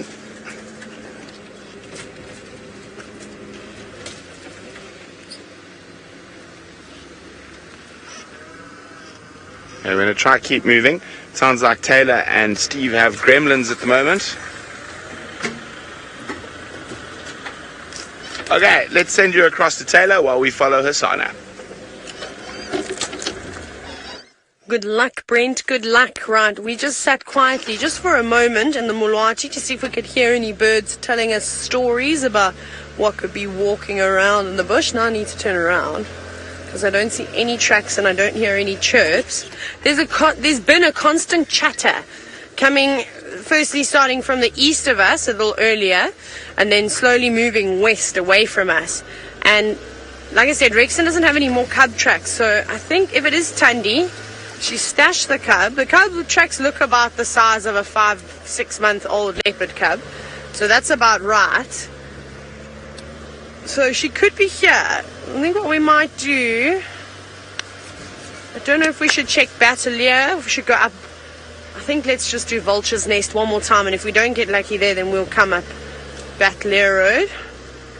The picture of the testiculars and things have just been moving just a little bit by little bit. So we're going to try and stay on it. Let's take out a 4x4. Which was quite exciting. I don't know how you all feel about that. I'm very excited of what we could potentially find. Where this leopard has come from. The tracks were coming from Drakensberg south. Maybe she was, I don't know where this. Who's chasing who? Hang on, we've got some little raptors flying about here. Let's see if we can get them. I don't know if they stopped in here, Craig. Did you see them fly out? I don't know where they went. It could have been anything, actually. Nah, they're gone. They're two little raptors, like little shikras or something like that. Or gabba goshawks, I couldn't quite see. Okay, so Rexon is checking here. We're waiting for Rexon to let us know about Nyala Road South. I'd rather him drive that if he thinks that she's gone that way, because he's got his tracker on his car. Hey, there's some weird squeaking noises. Where is that even coming from? It's like we've got a mouse under the car.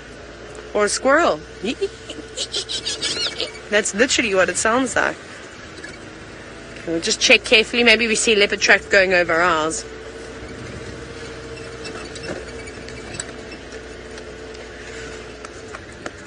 Now, Minamu, yes, because you know that's your new nickname now. It's not just Mina, it's Minamu. I don't know, you love it. Yes, leopards do behave strangely after they've had cubs, but is it so strange?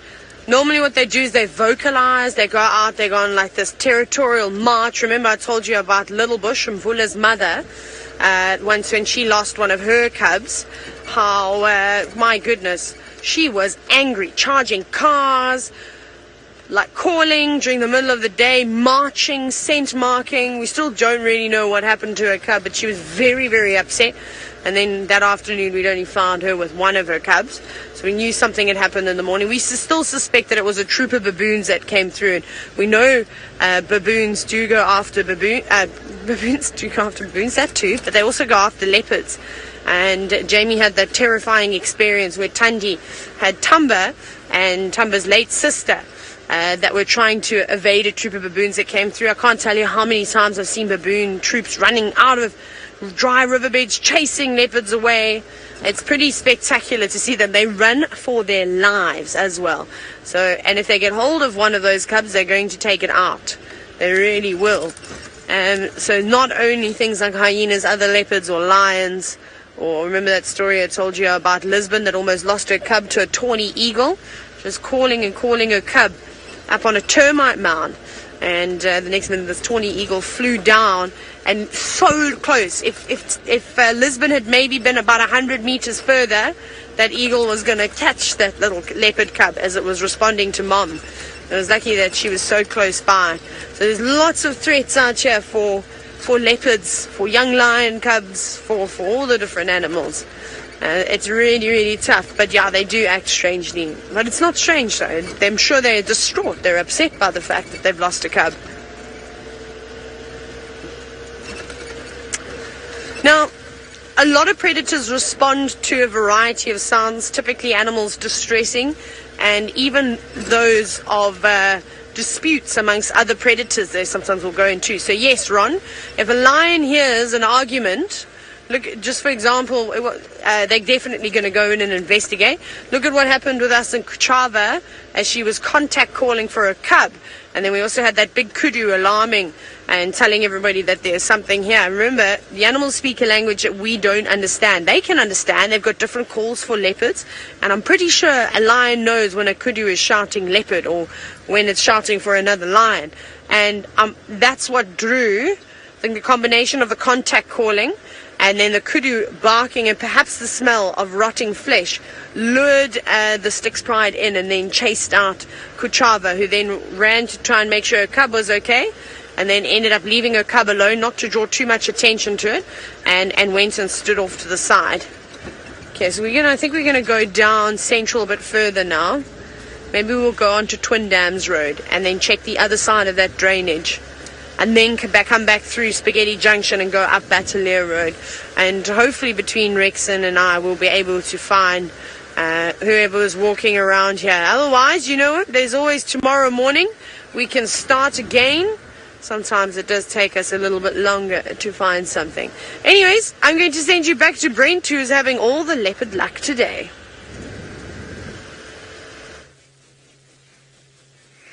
Well, we're just waiting for the leopard to pop out. So we've popped around. He's heading in this direction, so he might head on to Djuma at this rate currently. But there's a vehicle with him. So what I'm doing is I'm just popping up ahead, seeing if there's any potential prey species ahead of him. So far, not much. But he should be popping out in the next couple of minutes. Well, we don't want him to head west. We want him to head straight north towards Leadwood Road.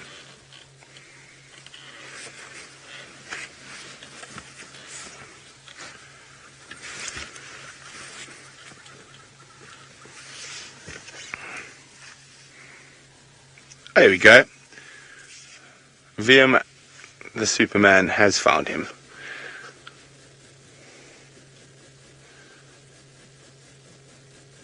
No, we've lost him again.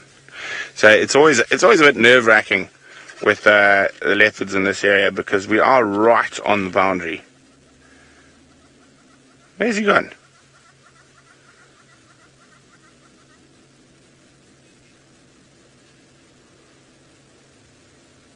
He's behind. That's the last place we saw him, was behind that bush.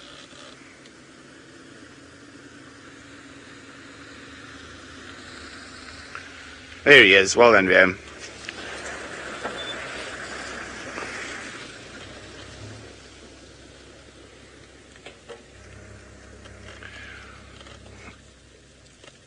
Now, Renee, no, he wouldn't still be with Kruger if she was still alive.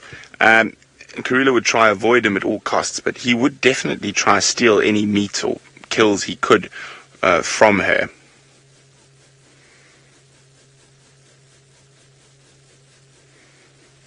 Where are you off to, boyo? Isn't that beautiful in the long grass? It's absolutely stunning. Now we just need the sun to break through the cloud to illuminate him.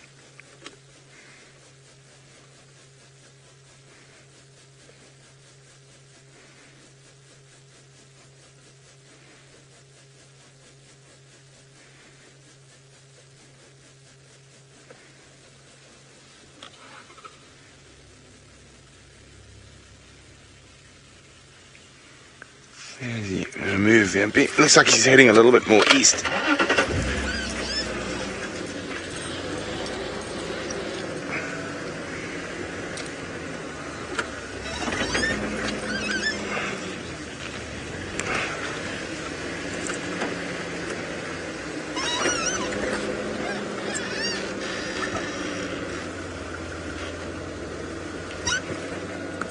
We're having an argument about who should go in front. So, hang on, let's just move on to the road a bit. There he is.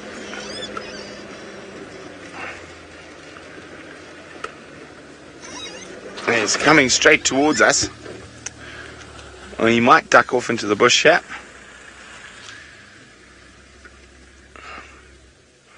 Now there's that big herd of Impala that's not too far away.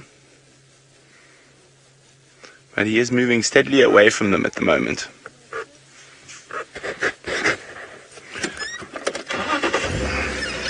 Okay, I'm going to try to keep up with him. Hopefully he doesn't go into torture. Okay, well, we decided to stick it out with Hosana, so Steve has taken over at Tingana. Yes, we have. Thanks very much, Brent, for showing us where he is. We've come all the way over to Chitwa, as the vehicle I've been using has been having some technical issues down in Chitwa. This is my first time back down here in quite a few days, but it seems like, if you can see the picture and you can hear me speaking, that the tech geniuses have managed to fix whatever problems the gremlins were causing in the system. And here he is, the old chief, Tingana. I haven't seen him in some time, and he does seem to have lost a fair amount of condition since I last saw him.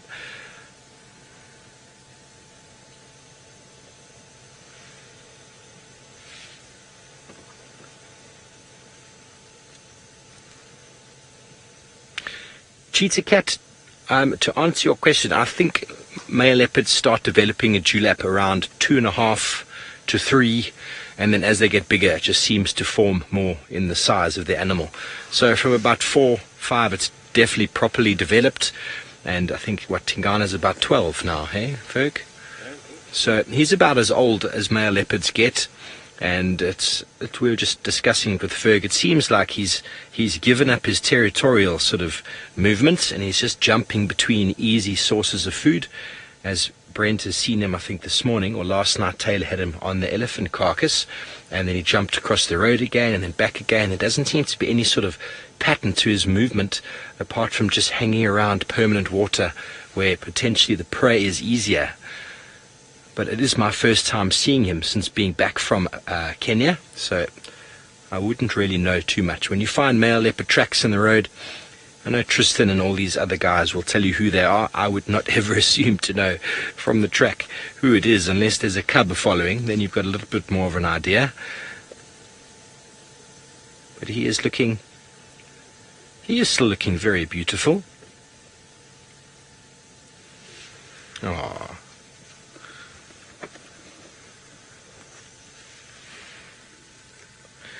Lynn, I think most leopards are able to tell each other apart by smell, and then there's also probably some sort of cue with regards to what they look like, a visual sort of cue, but I'm not sure exactly how that works and to what depth or level that works. I'm pretty sure males and females can sort of pick each other up with regards to what they smell like. It's all about pheromones, testosterone. All that sort of stuff will sort of be overflowing in certain leopards, more so than in others. And their sense of smell is very, very keen. So is their hearing. Not that they can hear or hear anything specific about another leopard, but I reckon there might be some visual cues that make them know. But I know that if you ever tried to show a cat its own image in the mirror, a domestic cat, they don't seem to be too concerned with it because they can't smell another cat. So there's no other cat in the room. Dogs, on the other hand, will look at themselves in the mirror and go absolutely ballistic because they are also very, very sort of visual. Not that they aren't smell, but they are very visual dogs. And if you haven't tried it before, try it with your cat. It kind of looks straight past itself. It doesn't see it there at all. I used to do that quite often with my cat, trying to figure out why it didn't recognize itself. But he is indeed a flat cat this afternoon. So I haven't heard any comments back about if anybody knows about the difference or the cories I was talking about. So I'm going to give you the answer for the animal one, and it's very easy. You're all going to kick yourself when you hear how easy it is. It is called zoo cory. How easy was that? Zoo cory. Birds are AV cory. And if you come back to the front here, Ferg, if you won't mind, I have of things. Here we've got these samples here. 2 different bush willow species. People got it right, Nix. Thanks very much. Kathy, Ian, and Vicky, you got it correct. Very, very proud of you there. So now the next one is going to be wind. So we've got this grass here. It's called Natal Redtop. And you saw how everything kind of blew away.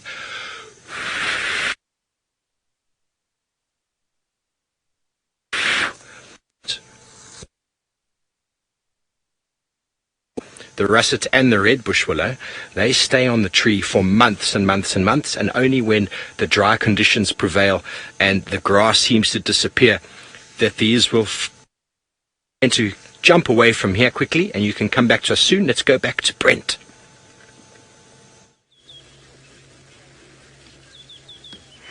Well, he's decided to take a little rest on his way through. So he's giving himself a bit of a preen. He's had a busy day.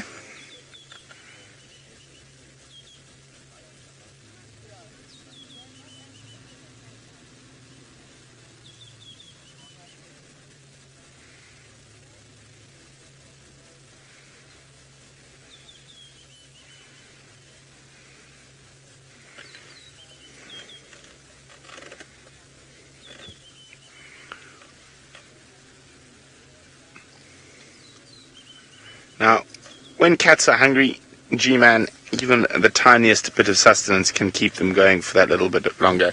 So, yes, the squirrel would probably be worth the effort, but not yet. He's not starving yet, but he's also just likes to chase things, I think. It's in his instinct, he likes to chase things.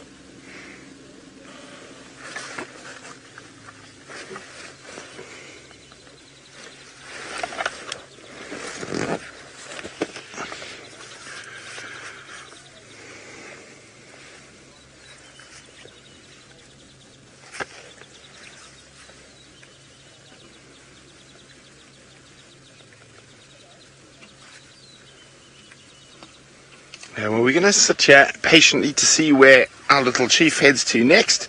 In the meantime, let's find out how Taylor's tracking of Tundi is going. Rex and I are coming up empty-handed. So what we're going to do now is basically check some of the roads we have already checked. So I was going to do Battalier Road, but now I'm thinking I might go back onto Inyala Road south or up it, because it's getting to that time of the day. Maybe she's going to come out. I don't know. Maybe she has a kill already. Who knows what's going on? So Rex and I are just trying to figure that out, and the tracks disappear onto sections of the road where we can't really see where anything has happened, which is not ideal. Not ideal at all. So we're going to give it a bash. So we'll go up here, and then we'll go back to where I had the last set of cub tracks as well. We'll do that. And it's almost exactly where she left the cub the last time we were walking around on foot. Anyways, I seem to be having some nasty gremlins, so off you go back to Mr. Hosana and, well, Mr. Leo Smith. Well, he just passed right next to VM behind the vehicle.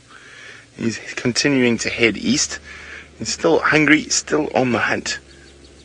Okay, let's move around. Look at that camouflage through that fallen combretum. You can just see his white tail.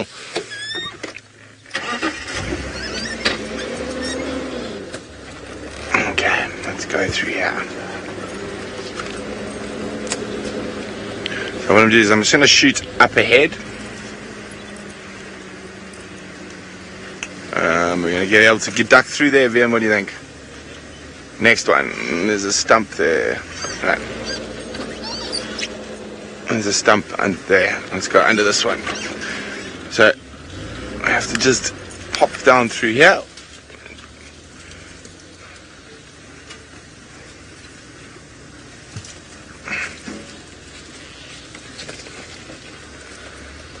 He's taking us through quite a broken block. The eddies have been feeding here quite a lot.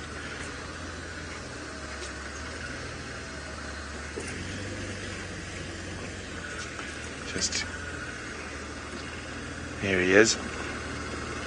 Just going to try and maneuver my way around.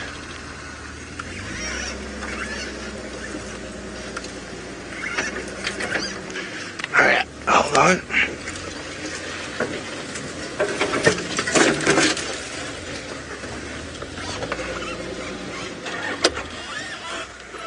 He's just stopped now, but unfortunately he is heading towards Torchwood. That's not good. We were hoping he was going to go into Djuma, not Torchwood.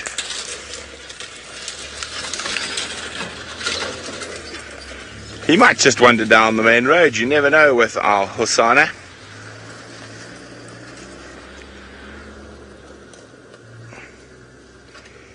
Now, often if he goes into Torchwood around here, he pops out on Cheetah Cut Line.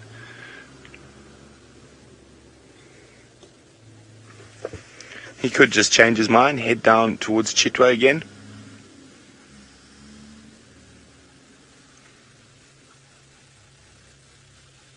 Isn't that stunning? Oh yeah.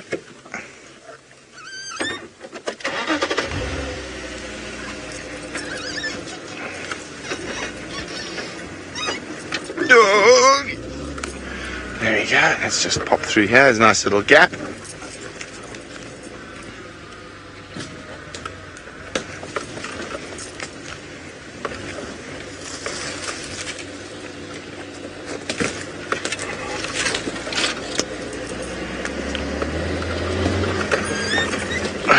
Hang on. Opa! Unfortunately, this is the boundary. Hold on, VMP. Oh, we just slipped there a bit. Come on, climb, car. Doesn't want to climb today. I was trying to get into position before Hosana climbed, because it looked like he was going to do that, but we couldn't just get there. VMP, I'm going to make it straight for you. Sorry. Are you happy? I'm going to fall out of the car at this angle, but we'll wait for a little bit. Very pretty.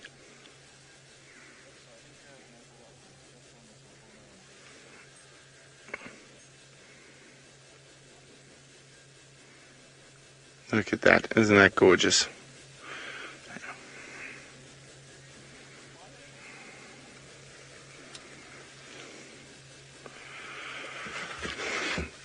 Now, it's very difficult to judge how big a male leopard will eventually end up, but Magic Dragon, I don't think he's going to be as big as Anderson, but probably a similar size to sort of Tingana or Hukumuri. But I don't think he is going to be an absolute monster like Anderson or Campan.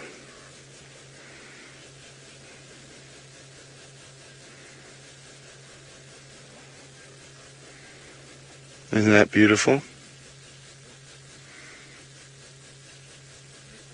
And here we have a very, very sort of postcard picturesque leopard pose for you.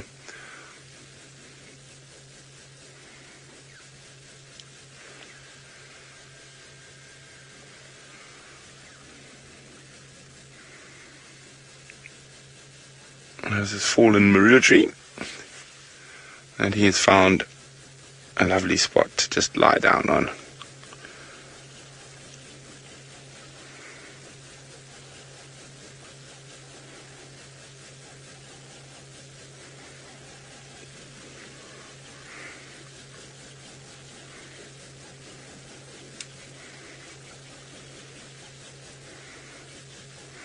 He reminds me a lot of Quarantine at about the same age, just in his behavior and demeanor. But let's go see how Steve's doing. He seems to have staved off the gremlins.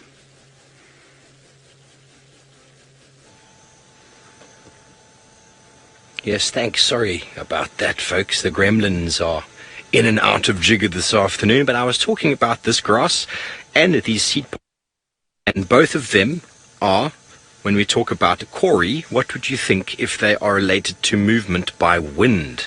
So first of all, these pods will fall off the tree late in the season when all the grass is gone, and the wind will blow it like a wheel along the ground until it finds somewhere nice away from the parent plant, and then with the right adequate rains will germinate.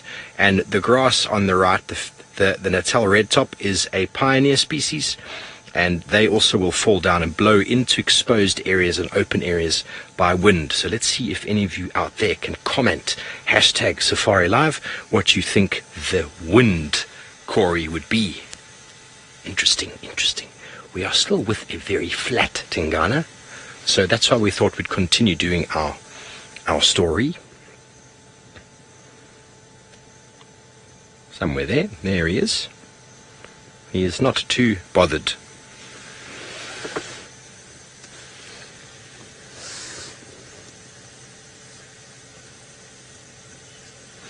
Michelle, most definitely he could potentially get in a conflict with another male leopard and be killed.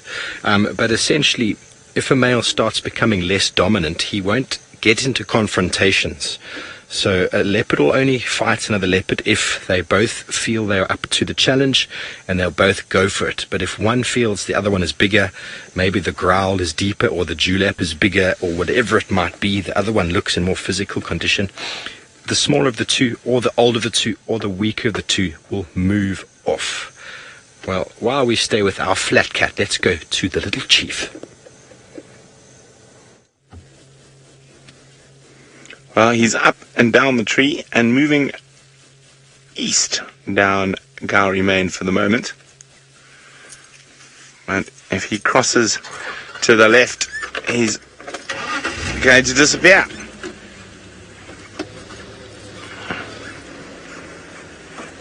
But we will try to keep up with him. And it looks like he's going to leave us. Let me see if there are any Torchwood vehicles around quickly. Stations Hosana crossing into Torchwood, about 150 meters to the east of Chitwa.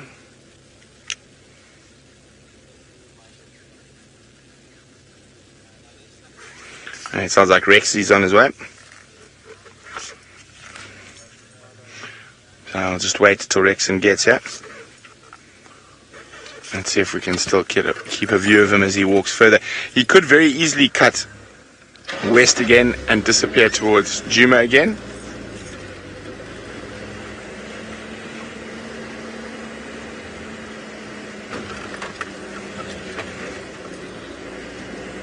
Okay.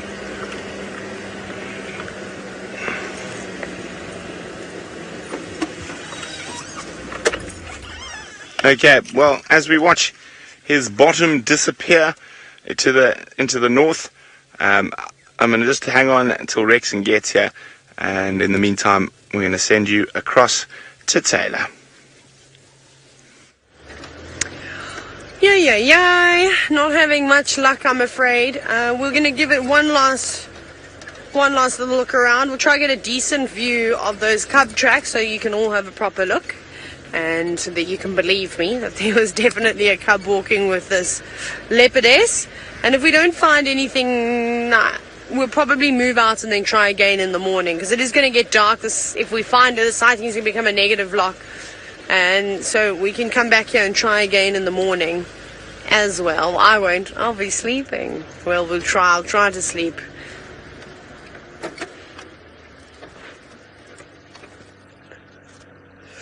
No, I just sat on a thorn. So the leopard tracks are still going down here, but these look like the adult ones. Now, Jefford, you're wondering if we lost Tlalamba.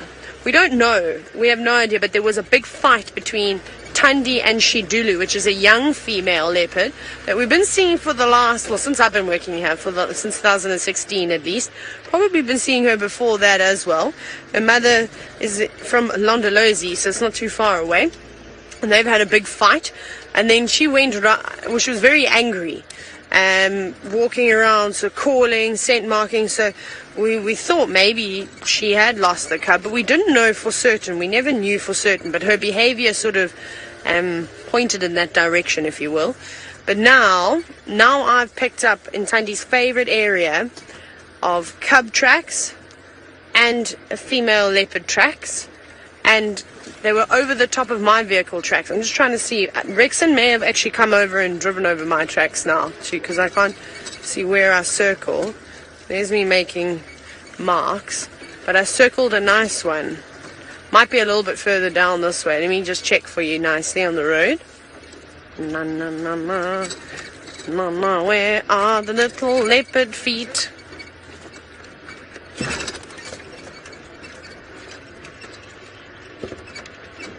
There we go. I don't know where. I think my circling may have been driven over, unfortunately. Liz, the question there was, can female leopards have cubs from males, different males in the area? Well, I know they'd be sired by one male, the dominant male within that area, unless this male is sneaky and, makes his way in. But unless he's as big as strong as the dominant male, the female's probably not going to want to have anything to do with him. It's genetically programmed that they have the biggest and the strongest male that they will mate with. No, sadly, my tracks that we all had here have all been driven over now. There are lots of landowners that are driving around, but you're just going to have to take my word on it. We're a bit far away when I was trying to show you during the school drive. So it'll be the dominant male. So that's why it's such a problem at the moment, is because Hukumuri is new and is not the father of Tlalamba. And that's why she's being so careful and wanting to hide her cub away. But now I don't have any proper tracks to show you, I'm afraid. I just want to check here, because this is where we kind of lost the cub tracks. It was in this area towards the central junction. So the little one might still be around. Like I said, because then we're only just starting to see mom's tracks at one point. There's many places this little leopard could hide, though, and lots of what am I trying to say? Wattles that are growing at an angle that will form some nice cover. Lots and lots of shrubs all densely packed together with one another. It's definitely in this area. Shall we go check that spot where she had a kill last? This is just, for fun.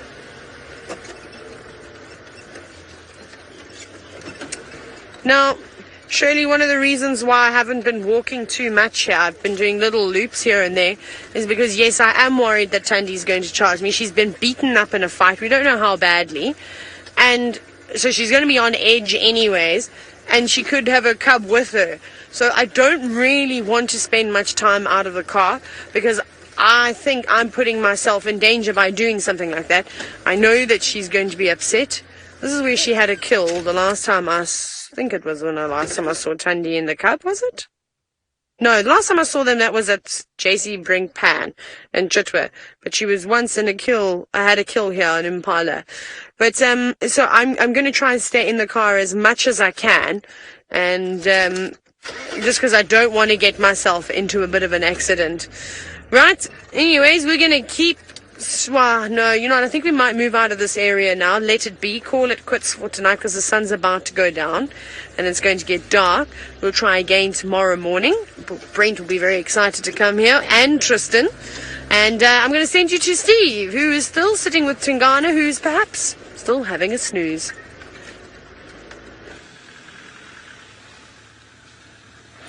Yes, thanks very much, Taylor. Hope you managed to find her on your way home. Maybe she'll just pop out on the road, as she so often does. It would be so marvelous to be able to see that little youngster, the little bundle of joy I have still not seen in ages. I can't wait to see how big she has gotten. And here is the father. He's the dad. There we go. He's been lying flat the entire time, folks, so I think you can hear me talking about him. Raise the head.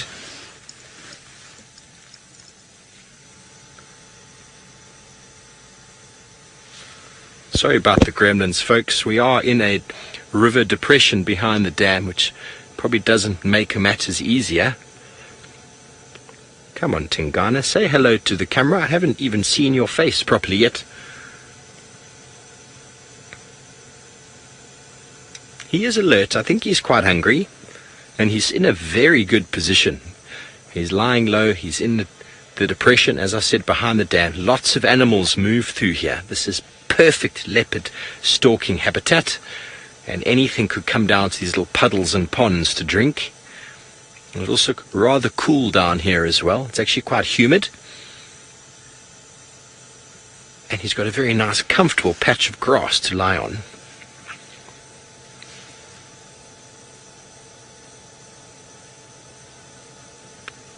Is he going to smile at the camera, Ferg?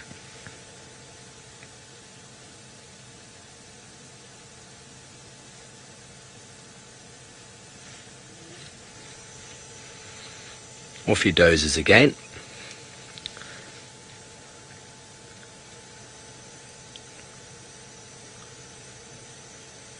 Take care. I don't know if it ever stops growing. I think it must do. The dewlap must stop growing, but I mean, I honestly don't know the answer to that.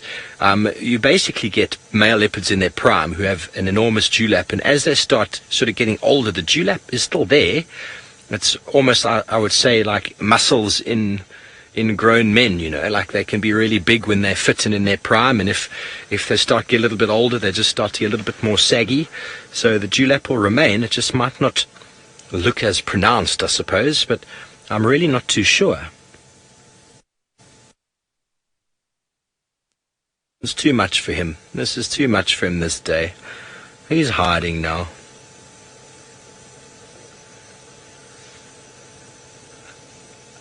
Okay, very good. We're going to go over to Taylor, who's got the tracks of that little one. Right, I just want to show you very, very quickly these little tracks, these little leopard tracks. Yeah, they're so small. Where's a nice piece of grass? That one will do. So let me do, how about this one, Craig? Because this is probably, it's so hard with the light. We'll go around it. There's 2 tracks here, but we'll use this one. So here's the pad of the foot. 1, 2, 3. There are the toes, as you can see. And look how tiny they are. They're so small in comparison. So if it is Thandi and Hlalamba, Thandi's tracks would be a little bit longer. They're splayed out. I think this little cat was walking quite quickly, maybe even running after Mum. But Thandi's tracks would be a little bit wider than this and a little bit longer as well. But they are so small, so delicate. And then from what we had earlier, Thandi was walking, or not Thandi, we don't know if it was Thandi. The other leopard was walking on the other side of the road. But Brent is also going to come and bumble around here. Maybe he has some luck, but again, we're limited. It's a race against the sun. This cub is still too young to be viewed at night. I normally only start viewing them at night after about 6 months old. Anyways, I think we're gonna move out of the area. Like I said, we'll try again tomorrow and see how it goes. But speaking of Brent, it seems as though he's on his way back to Djuma.